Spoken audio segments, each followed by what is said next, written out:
की गुरु महाराज की जय। अनंत कोटि वैष्णव वृंद की जय। निताय गौर प्रेमानंदे। हरि हरि बोल। तो कल हम श्रीमद् भागवतम पढ़ रहे थे, अध्याय संख्या 11, भगवान श्री कृष्ण का द्वारिका में प्रवेश, और श्लोक संख्या है 16 और 17, और पहला स्कंद है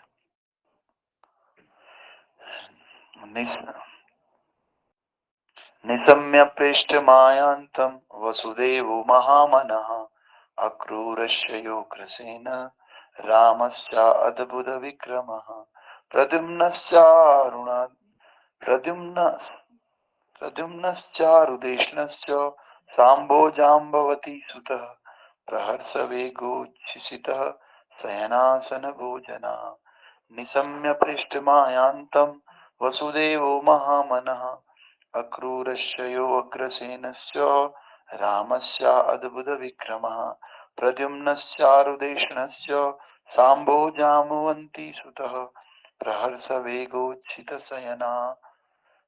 शयनासन भोजना निशम्य पृष्ठ मायांतम वसुदेवो महामनः अक्रूरस्य अग्रसेनस्य रामस्य अद्भुत विक्रमः प्रद्युम्न चारुदेष्णश्च साम्बो जाम्बवती सुतः प्रहर्ष वेगोच्छसितः शयनासन भोजना। तो ये कल वाला श्लोक है, रिपीट करना चाहो तो रिपीट करो। हरे कृष्ण प्रभु जी। निशम्य प्रेष्ठ यानंत वासुदेव महामना अक्रूरग्रसेन रामादृशो विक्रमा हरि प्रधुम्नस्य शानुदैनस्य साम्बो जाम्बवती स्तः प्रहर्षवेगो सुगच्छति शयनासन भोजन। हरि बोल। और बात हरे कृष्ण प्रभु जी। जी। निशम्य प्रेष्टमायन्तं वासुदेवो महामना अक्रूरश्चोग्रसेनश्च रामश्च अद्भुतविक्रमा प्रद्युम्नश्च देवर्षश्च सम्भवो जाम्बवत्सुता प्रहर्ष वेगोषिता शयंस भोजना। हरी हरी। और कोई भक्त? ओके, नो बट यस प्रभु जी।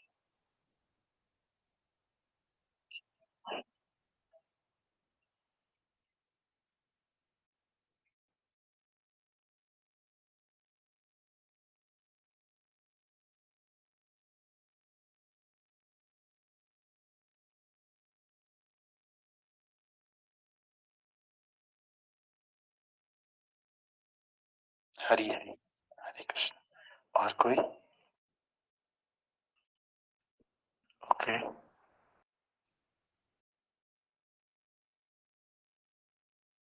दीप प्रभु नहीं है आज।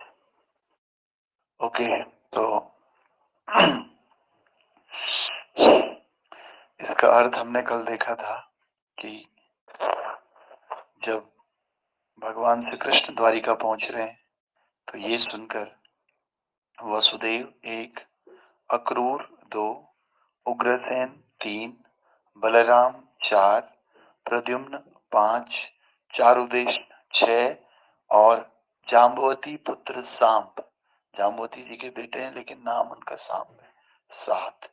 ये इतने प्रसन्न हो गए थे कि इन्होंने लेटना, बैठना और भोजन करना ये छोड़ दिया था। तो हमने कल एक एक करके तात्पर्य में पढ़ा था। तात्पर्य बाय अर्चनीय वंदनीय प्रातः स्मरणीय जगत गुरु श्रील प्रभुपाद जी द्वारा श्रील प्रभुपाद की जय। तो पहले हमने वसुदेव के बारे में सुना था, फिर अक्रूर के बारे में सुना, फिर उग्रसेन के बारे में सुना, फिर बलदेव के बारे में सुन रहे थे, और सुनते सुनते हमने क्लास ओवर किया था। तो पहले वसुदेव के बारे में थोड़ा सा रिवीजन हम करेंगे। वसुदेव राजा सूरसेन के पुत्र थे, याद रखना। कंस उग्रसेन का पुत्र था और वसुदेव सूरसेन के पुत्र थे, और देवकी के पति थे और भगवान श्री कृष्ण के पिता थे। कुंती के भाई थे और सुभद्रा के भी पिता हैं वसुदेव, कुंती के भाई। और राजा उग्रसेन के मंत्री के रूप में देव काम करते थे, वसुदेव मंत्री थे एक तरह से। राजा उग्रसेन यानी कि कंस के जो पिताजी है ना, कंस के पिताजी के महल में वो मंत्री की तरह कार्य करते थे वसुदेव, ठीक है। और इनका तिरोधान भगवान श्री कृष्ण के बाद हुआ। श्री कृष्ण पहले चले गए थे बलराम के सहित और बाद में गए, है नहीं। और इनका दाह संस्कार किसने किया था? अर्जुन ने किया था बाद में। तो उसके बाद अक्रूर की बात हुई थी। तो अक्रूर जो है वो भी सेनापति थे और भगवान श्री कृष्ण के महान भक्त थे। एक बड़ी बात क्या थी इनके बारे में? इन्होंने भगवान की स्तुति के माध्यम से भगवान की प्राप्ति करी थी। हर भक्त का अपना अपना एक स्टाइल होता है। जैसे स्मरण है, स्मरण के अधिष्ठाता देवता प्रहलाद जी ने स्मरण के द्वारा भगवान को प्राप्त किया था। इसी प्रकार से अक्रूर जी ने भगवान की स्तुति करके, स्तुति के द्वारा भगवान को प्राप्त किया। और उसके बाद उग्रसेन, उग्रसेन तो मैंने बता ही दिया, यदुवंश के पराक्रमी राजाओं में से एक थे। और ये जो है हमारे कंस के पिताजी थे। और बाद में कंस ने इनको बंदी बना दिया था। बंदी बना करके खुद मथुरा का राजा बन गया था कंस। लेकिन बाद में जब कृष्ण ने कंस को मारा तो कंस को मारने के बाद फिर से ये राजा बन गए। और इन्होंने कई बार जो है द्वारिका वालों की मदद की। कब? जैसे जब एक बार साल्व आक्रमण किया था द्वारिका पे, तो उस समय जो हमारे उग्रसेन इन्होंने पूरी रक्षा की द्वारिका नगरी की। और बलदेव की बात हो रही थी। तो बलदेव जी जो कि बलराम भी कहलाते हैं, बलदाऊ भी कहलाते हैं। तो कृष्ण कन्हैया दाऊ जी के भैया, तो दाऊ जी भी कहते हैं इनको, बलदाऊ भी कहते हैं, बलराम भी कहते हैं, बलदेव भी कहते हैं, है नहीं। तो इस प्रकार से ये कौन थे? कल हमने बताया था। कोई भक्त है जो इनके बारे में बताएगा, किसके बेटे थे, क्या थे, कृष्ण के साथ क्या संबंध है? कोई बताना चाहता है तो स्वागत है।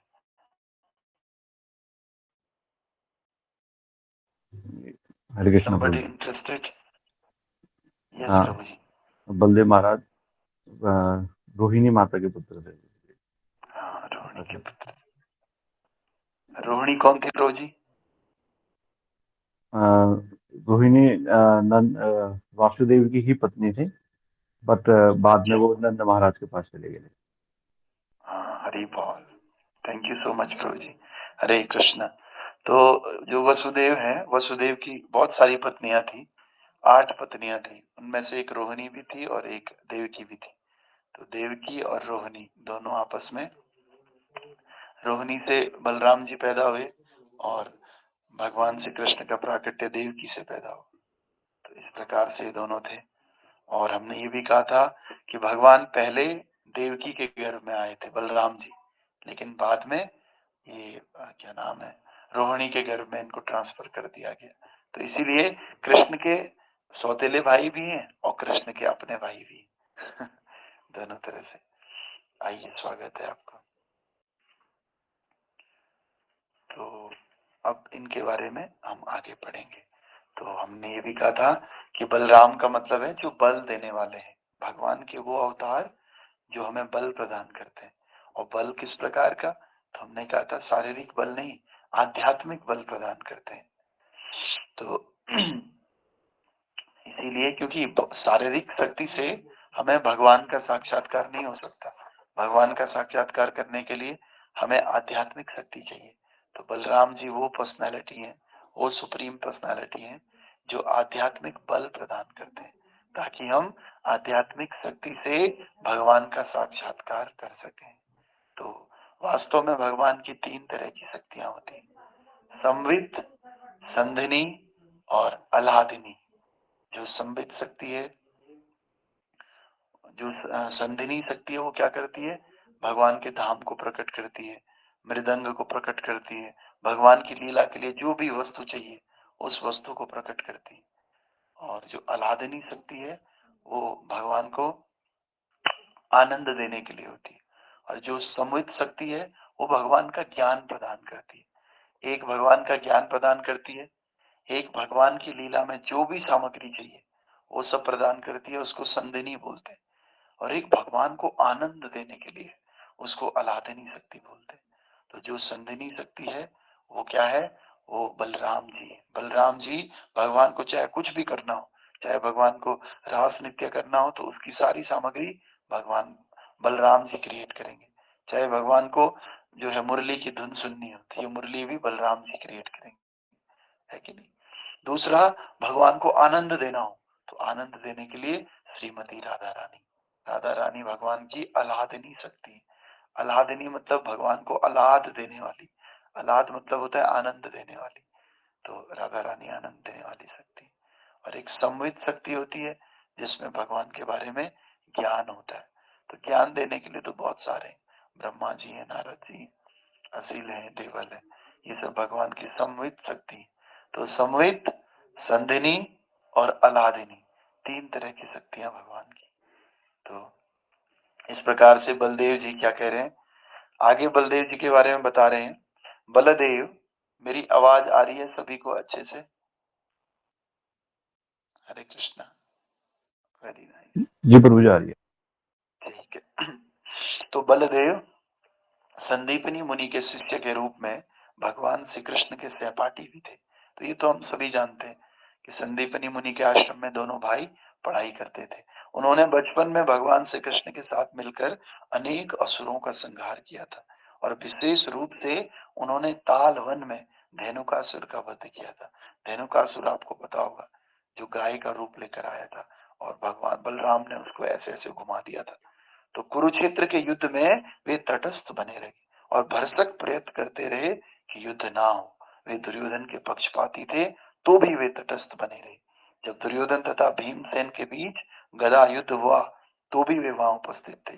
जब भीमसेन ने दुर्योधन की जांघ या कमर के नीचे प्रहार किया तो वो क्रोधित हुए और अनुचित कार्य का बदला लेना चाहते थे, लेकिन भगवान श्री कृष्ण ने भीम को उनके क्रोध से बचाया। लेकिन भीमसेन से नाराज होने के कारण उन्होंने तुरंत उस स्थान को छोड़ दिया और उनके जाते ही दुर्योधन मृत्यु को प्राप्त होने हेतु भूमि पर गिर पड़ा। उन्होंने अर्जुन के पुत्र अभिमन्यु का अंतिम संस्कार किया क्योंकि वे उसके मामा थे। उस समय समस्त पांडव इतने शोकग्रस्त थे कि यह संस्कार करना उनके बस की बात नहीं थी। अंतिम अवस्था में उन्होंने अपने मुख से एक महान सर्प को उत्पन्न करके इस जगत से प्रयाण किया और इस प्रकार वे शेष नाग द्वारा सर्प के रूप में ले जाए गए। तो बहुत ही अच्छी बात है, जब कुरुक्षेत्र का युद्ध हुआ था तो बलराम जी ने कोई मदद नहीं की। बलराम जी तटस्थ बने रहे। तटस्थ का मतलब होता है न तो इनकी तरफ और न ही इनकी तरफ, क्योंकि पांडवों की तरफ से तो कृष्ण लड़ रहे थे और कौरवों की तरफ से दुर्योधन, और दुर्योधन इनका शिष्य था एक तरह से। दुर्योधन ने गदा युद्ध इनसे ही सीखा था, बलराम जी से ही। तो इसीलिए दुर्योधन के प्रति इनका प्रेम भी था। तो जब दोनों के बीच में लड़ाई हुई तो ये चुपचाप रहते थे, लेकिन जब लास्ट में भीमसेन और दुर्योधन का गदा युद्ध चल रहा था उस समय वहां पर उपस्थित थे। और उपस्थित होकर के भीम ने देखा कि वैसे युद्ध में क्या होता है, नीचे जांग की तरफ नहीं मारा जाता है, ऊपर मारा जाता है। लेकिन भीमसेन ने जांग की तरफ मारा तो ये बहुत गुस्सा हो गए। गुस्सा होकर के ये भीमसेन के साथ युद्ध करने के लिए तैयार हो गए कि भाई ये तुम तो गलत कर रहे हो। लेकिन भगवान श्री कृष्ण ने किसी तरह से बात को संभाला, लेकिन ये इतने क्रोधित हो गए कि उस स्थान को छोड़ करके चले गए। और जैसे ही ये गए वैसे ही उधर दुर्योधन लटक गया, दुर्योधन का संहार हो गया, मृत्यु प्राप्त हो गई दुर्योधन। तो जब लास्ट समय था तो लास्ट समय में इनके मुंह से एक सांप निकलता है। सांप तो इस सफेद कलर का सांप होता है। तो उस सांप के द्वारा ही ये चले गए, इस जगत से प्रणाम किया। और फिर क्योंकि ये वास्तव में तो ये शेष नाग है ना बलराम जी, तो शेष नाग के रूप में चले गए। तो ये बलराम जी के बारे में है। अब हम पढ़ेंगे प्रद्युम्न के बारे में, उसके बाद चारुदेश्न, सांब के बारे में, उसके बाद तीन रह गए बस। तो प्रद्युम्न कौन है? ये कामदेव के अथवा अन्य व्यक्तियों के अनुसार सनत कुमार के अवतार थे। कई लोग बोलते हैं कामदेव के अवतार है, कई लोग बोलते हैं सनत कुमार के अवतार है। परमेश्वर श्री कृष्ण तथा द्वारिका की महारानी लक्ष्मी देवी श्रीमती रुक्मणी के रूप में प्रकट हुए थे। अर्जुन को सुभद्रा से ब्याह करने के पश्चात बधाई देने के लिए वे लोगों में शामिल थे। वे उन प्रधान सेनापतियों में से एक थे जिन्होंने साल्व से युद्ध किया था। तो असल में रुक्मिणी के पुत्र ही तो प्रद्युम्न है। तो और युद्ध भूमि में उनसे लड़ते लड़ते वे मूर्छित हो गए। उनका सारथी उन्हें युद्ध भूमि से शिविर में लाकर आया था, किंतु उन्होंने इस कार्य के लिए उसे कोसा तथा स्वयं अत्यंत खिन्न हुए। किंतु उन्होंने पुनः सालो से युद्ध किया। कौन सालो है? ये सालो जिसने द्वारिका नगरी पे आक्रमण कर दिया था। तो उसी साल से इन्होंने अत्यंत युद्ध किया और बाद में ये विजयी भी हो गए थे। उन्होंने नारद मुनि से विभिन्न देवताओं के विषय में सुना। वे भगवान श्री कृष्ण के 4 पूर्णांशों में से तीसरे हैं। उन्होंने अपने पिता भगवान श्री कृष्ण से ब्राह्मणों की महिमा के विषय में जिज्ञासा की। यदुवंशियों के बंधुघाती युद्ध में वे विष्णुओं के राजा भोज के हाथों मारे गए थे। तो जब यदुवंशियों का युद्ध चल रहा था तो वो राजा भोज के हाथों मारे गए थे। मृत्यु के पश्चात उन्हें अपने मूल पद पर स्थापित किया गया था। तो आपने जो भगवान श्री कृष्ण एक्सपेंड करते हैं, 4 रूपों में एक्सपेंड करते हैं। एक है संकर्षण, एक है अनिरुद्ध, एक है प्रद्युम्न और एक है वासुदेव। तो इन चारों को चतुर्व्यूह कहते हैं। तो इन चतुर्व्यूहों में से प्रद्युम्न एक है। भगवान के जो मेन 4 एक्सपेंशन है, इनमें से पहला है बलराम जी यानी कि संकर्षण, दूसरा प्रद्युम्न, तीसरा अनिरुद्ध और चौथा वासुदेव। इस चतुर्व्यूह में इनका नाम है, ये जो प्रद्युम्न है। अगला है चारुदेश्न। भगवान श्री कृष्ण तथा रुक्मिणी के एक और पुत्र थे। ये भी द्रौपदी के स्वयंवर में उपस्थित थे। ये अपने भाइयों तथा पिता की भांति महान योद्धा थे। इन्होंने विनिधक से युद्ध करके उसे मार डाला था। चारुदेश्न, चारुदेश्न भी भगवान के पुत्र है, रुक्मिणी माता के साथ इनके पुत्र है। उसके बाद सांब। सांब क्या है? ये यदुकुल के महान सूरवीरों में से एक थे। ये भगवान श्री कृष्ण की पत्नी जाम्बवती से उत्पन्न हुए थे। भगवान की तो अनेकों पत्नियां हैं, उनमें से एक जाम्बवंती भी, जाम्बवंती से उत्पन्न हुए थे सांब। इन्होंने अर्जुन से धनुर्विद्या का कौशल सीखा था और महाराज युधिष्ठिर की सभा के सदस्य बने थे। ये याद रखने वाली बात है। अर्जुन के शिष्य थे सांब युद्ध विद्या में।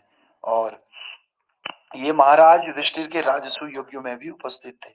जब यज्ञ में सारे यदुवंशी एकत्र थे तो सात्यकी ने भगवान बलदेव के समक्ष इनके महिमाशाली गुणों का वर्णन किया था। ये युधिष्ठिर द्वारा संपन्न करवाए गए अश्वमेध यज्ञ के समय अपने पिता भगवान श्री कृष्ण के साथ उपस्थित थे। अश्वमेध यज्ञ के समान भी समय भी थे उपस्थित। इनके भाइयों ने इन्हें गर्भवती स्त्री के रूप में कुछ ऋषियों के समक्ष प्रस्तुत किया था और इन्होंने हंसी हंसी में उनसे पूछा था कि मेरे गर्भ से क्या उत्पन्न होगा।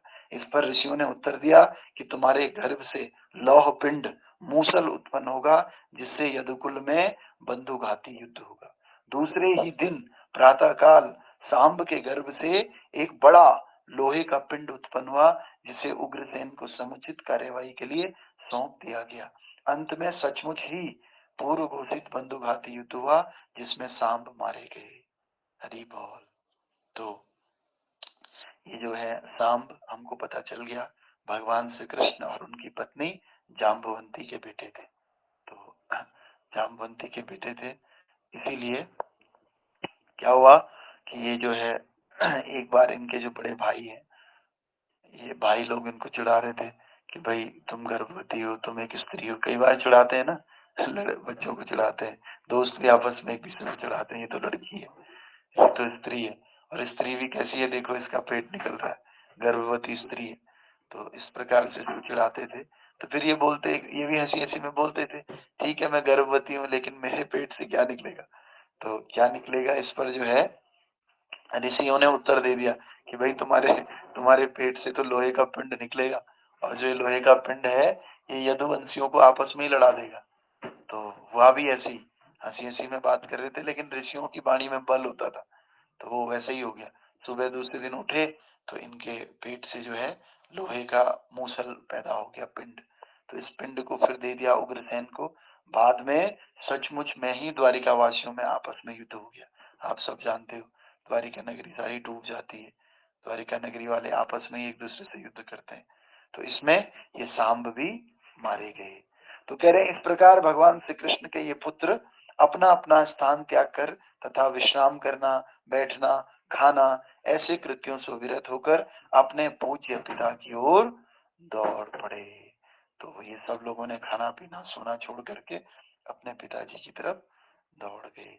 ग्रंथराज श्रीमद् भागवत महापुराण की जय। श्रील प्रभुपाद की जय। श्री गुरु महाराज की जय। अनंत कोटि वैष्णव वृंद की जय। ताई गौर प्रेमानंदे। हरि हरि बोल। तो अभी